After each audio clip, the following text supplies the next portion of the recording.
తిరుపతిలో ఈ నెల 17, 18, 19 తేదీల్లో నిర్వహించనున్న ఏఐవైఎఫ్ జాతీయ మహాసభను జయప్రదం చేయవలసిందిగా రాష్ట్ర సహాయ కార్యదర్శి వై బాబీ పిలుపునిచ్చారు. కాకినాడ రూరల్ మండలం మెయిన్ రోడ్ సర్పవరం జంక్షన్ వద్ద మహాసభకు తిరుపతి వెళ్తున్న బస్సును సిపిఐ జిల్లా సమితి సభ్యులు కొమ్మర్తి శ్రీనివాస్ జెండా ఊపి ప్రారంభించారు.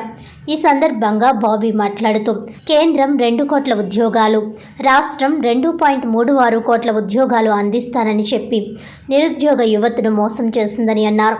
నిరుద్యోగుల సమస్యలపై కేంద్ర రాష్ట్ర ప్రభుత్వాల తీరుపై ఈ నెల తిరుపతిలో 17, 18, 19 తేదీల్లో జరుగు జాతీయ మహాసభకు యువత కదిలి రావాలని పిలుపునిచ్చారు.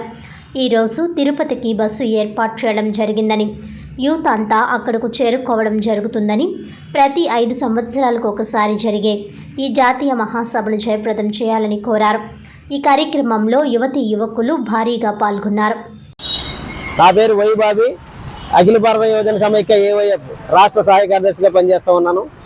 ఈరోజు తిరుపతిలో రేపు 15, 16, 17, 18 తేదీల్లో దేశవ్యాప్తంగా యువత యువకులను కూడబెట్టుకుని 5 సంవత్సరాలకు ఒకసారి జరిగే జాతీయ మహాసభను జయప్రదానికై యువజన సంఘాలు పిలుపునిచ్చాయి.